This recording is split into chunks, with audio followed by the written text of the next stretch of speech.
ओम अज्ञानतिमिरन्धस्य ज्ञानाञ्जनशलाकया चक्षुरुन्मीलितं येन तस्मै श्री गुरुवे नमः। हरे कृष्णा। तो आज के सत्र में हम दूसरे अध्याय के अंतिम भाग के ऊपर चर्चा करेंगे। तो जब भगवान श्री कृष्ण अर्जुन को बताते हैं कि जो व्यक्ति बुद्धियों का पालन करता है उसको ज्ञान की प्राप्ति होती है और वो आत्म साक्षात्कार के दिव्य पथ पे चलता है, ऐसे व्यक्ति को स्थित प्रज्ञ या जीवन मुक्त बोला जाता है। तो ये सुनने के बाद अर्जुन के मन में जिज्ञासा होती है कि जो स्थित प्रज्ञ व्यक्ति है उसके क्या लक्षण है। तो इसलिए भगवान से इस प्रकार प्रश्न करते हैं, स्थित प्रज्ञस्य क्या भाषा स्मादि सस्य केशवा सिद्धि किम प्रभाषेता किम आसीत् व्रजेत किम। तो इस श्लोक में अर्जुन भगवान से 4 प्रश्न करते हैं। तो पहला प्रश्न है कि ऐसे व्यक्ति के लक्षण क्या हैं, का भाषा। दूसरा प्रश्न है वो कैसे बोलता है, किम प्रभाषित, जिसका अर्थ है कि सुख दुख लाभ हानि मान अपमान में वो व्यक्ति कैसा व्यवहार करता है।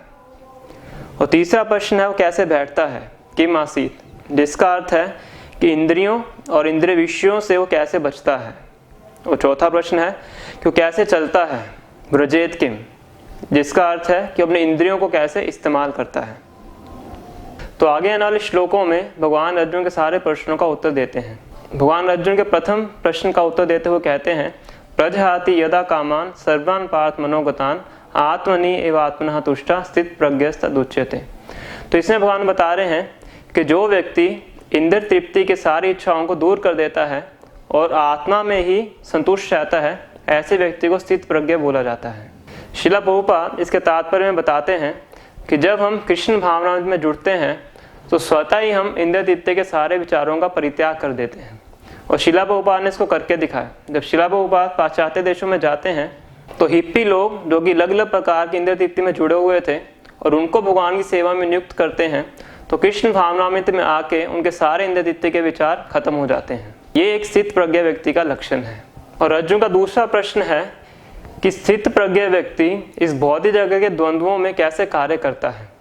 तो इसका उत्तर देते हुए भगवान उनको बताते हैं, दुखेषु अनुदिग्न मना, कि जो व्यक्ति दुखों में कभी विचलित नहीं होता, सुखेषु विगत स्पृहा, और सुख के टाइम पे जब उसके जीवन में सुख आता है तो बहुत ज़्यादा प्रसन्न नहीं होता, वीत राग भय क्रोधा सिद्धिर मुनिर उच्यते, वो व्यक्ति हमेशा आसक्ति भय और क्रोध से दूर रहता है। इसके तात्पर्य में श्रील प्रभुपाद बताते हैं कि जब एक भक्त के जीवन में सुख आता है तो इस प्रकार से विचार करता है कि मैं इसके योग्य नहीं हूँ, पर भगवान की बहुत बड़ी कृपा है जो उन्होंने मुझे सुख प्रदान किया है। और जब उसके जीवन में दुख आता है तो इस प्रकार से चिंतन करता है कि मेरे पिछले कर्मों के कारण मुझे बहुत सा दुख मिलना था और भगवान की कृपा के कारण मुझे बहुत कम मात्रा में दुख प्राप्त हो रहा है। तो इस प्रकार से हमेशा भगवान के ऊपर निर्भर रहता है और हमेशा आसक्ति भय और क्रोध से दूर रहता है, और ऐसे व्यक्ति को स्थिर मुनि बोला जाता है। अर्जुन का तीसरा प्रश्न है कि एक स्थित प्रज्ञ व्यक्ति अपने इंद्रियों को इंद्रियों विषयों से कैसे बचाता है। तो इसका उत्तर भगवान एक उपमा से देते हैं। भगवान बताते हैं कि जैसे कछुआ जब किसी खतरे का अनुभव करता है तो अपने इंद्रियों को अपने खोल के अंदर संकुचित कर लेता है और अपने आप को सुरक्षित महसूस करता है। इसी प्रकार से जो एक स्थित प्रज्ञ व्यक्ति है अपनी इंद्रियों को इंद्रिय विषयों से दूर करता है, वो कभी भी अपने इंद्रियों को खुला नहीं छोड़ता। जब एक इंद्रिय विषय की वस्तु के सामने आती है तो अपनी इंद्रियों को उससे दूर कर लेता है, हटा लेता है। इंद्रियों को संयमित करने का सबसे अच्छा तरीका है जब हम इंद्रियों को भगवान की सेवा में नियुक्त करते हैं। और भगवान की सेवा में जब हम अपनी इंद्रियों को लगाते हैं तो उससे हमें उच्च आनंद की प्राप्ति होती है, और उस उच्च आनंद की प्राप्ति के आगे जो निम्न स्तर का सुख है हम उसका परित्याग कर देते हैं। परम दृष्टवा निवर्तते। तो सबसे अच्छा और सुरक्षित तरीका है इंद्रियों को निग्रह करने के लिए, अगर हम अपने इंद्रियों को भगवान की सेवा में लगाते हैं। और अगर हम ऐसा नहीं करते तो हमारा पतन निश्चित है। अगर कोई व्यक्ति भगवान का भक्त नहीं है तो चाहे वो कितना ही बड़ा ज्ञानी क्यों ना हो, इंद्रियां इतनी शक्तिशाली हैं कि इंद्रियां उसके मन को भी हर के ले जाती हैं। और जब हमारा मन इंद्रिय विषयों के ऊपर चिंतन करता है तो उससे आसक्ति, कामों की इच्छाएं और क्रोध में वृद्धि होती है और उससे उस व्यक्ति का नाश हो जाता है।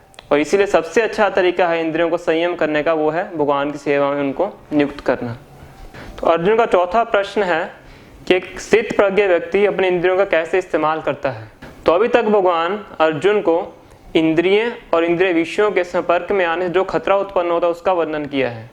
और इस प्रश्न का उत्तर देते हुए भगवान अर्जुन को बताते हैं कि अगर कोई व्यक्ति अपने इंद्रियों को इंद्रिय विषयों के संपर्क में लेके आता है पर बिना किसी राग और बिना किसी द्वेष के और एक नियमित रूप से लाता है तो उसके अंदर फिर कोई भी त्रुटि नहीं है।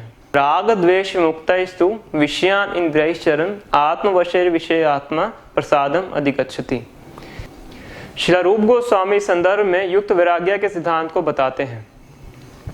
जो कृष्ण भावनाविद व्यक्ति होता है वो कभी भी इंद्रिय विषयों से ना तो राग रखता है ना तो द्वेष रखता है, हमेशा हर इंद्रिय विषय को भगवान की सेवा में नियुक्त करता है।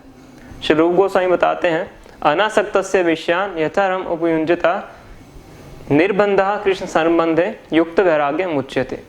अगर कोई वस्तु भगवान की सेवा के लिए ठीक है तो उसको भगवान की सेवा में लगाता है, अगर कोई वस्तु भगवान की सेवा के लिए उपयुक्त नहीं है तो उससे दूर रहता है, और ऐसा करने से उसको भगवान की कृपा प्राप्त होती है, प्रसादम अधिगच्छति।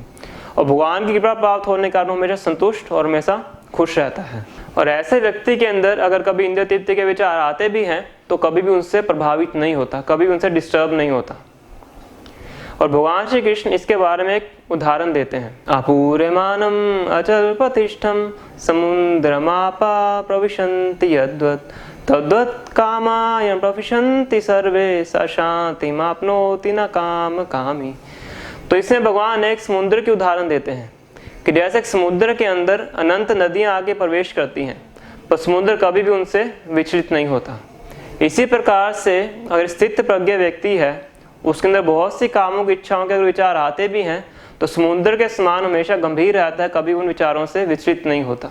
क्योंकि एक भक्त हमेशा भगवान की सेवा में संतुष्ट रहता है इसलिए वो हमेशा खुश रहता है, और ऐसा व्यक्ति योग्य बन जाता है भगवान के धाम में जाने के लिए, ब्रह्म निर्वाणम रिच्छति। तो इस प्रकार से भगवान श्री कृष्ण अर्जुन के चारों प्रश्नों का उत्तर देते हैं। तो अर्जुन का पहला प्रश्न था कि एक स्थित प्रज्ञ व्यक्ति क्या लक्षण है, जिसका उत्तर है कि हमेशा इंद्रिय तृप्ति के विचारों से दूर रहता है। उनका दूसरा प्रश्न था कि वो भौतिक जगत के द्वंद्वों से कैसे डील करता है, जिसका उत्तर है कि कभी भी वो सुख दुख में मान अपमान में कभी भी विचलित नहीं होता। तो उनका तीसरा प्रश्न था कि वो इंद्रियों और इंद्रिय विषयों से कैसे संपर्क करता है, तो इसका उत्तर है कि कछुए की तरह हमेशा अपने इंद्रियों को इंद्रिय विषयों से बचा के रखता है। और उनका चौथा प्रश्न था कि कैसे अपने इंद्रियों का इस्तेमाल करता है, इसका उत्तर है कि हमेशा अपने इंद्रियों को भगवान की सेवा में नियुक्त करता है। आप सबका धन्यवाद। हरे कृष्ण।